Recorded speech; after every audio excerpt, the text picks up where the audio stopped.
I'm joined now by Dr. Elisabeth Kendall, an expert on Yemen at Pembroke College, Oxford. Well, let's just talk about Al-Qaeda. How dominant and threatening a force are they now? Right now, they're not dominant. They're still conducting many operations inside Yemen.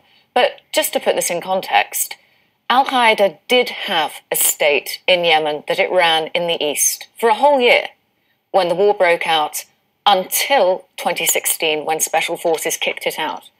But it wasn't defeated, it simply scattered. And in 2017, Al-Qaeda was able to launch 273 operations, but they were all domestic.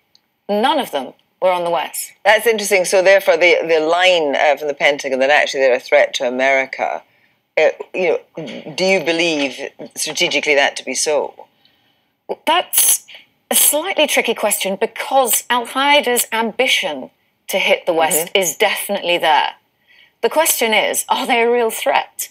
In your assessment, the drone attacks have worked on that particular area?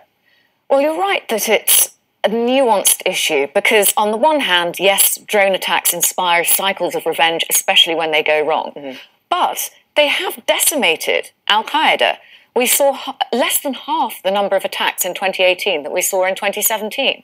Al-Qaeda is now fragmenting, it's in disarray, and it doesn't hold territory. So in one sense, the drone attacks work, but drones and direct action kill people, not ideas. And so we need much longer-term thinking to actually tackle the problem. So what is that longer-term thinking? Is there a thinking where America gets involved in nation building at the same time as continuing to hit Al-Qaeda? I think there is some space for trying to stabilize communities, to figure out what their grievances are, which therefore prevents them not necessarily from joining Al-Qaeda, which very few of them do, but from tolerating it and from allowing it to have safe havens. So there is a space for doing exactly what Al-Qaeda was doing, which is trying to latch on to local grievances and harness them to one's own agenda.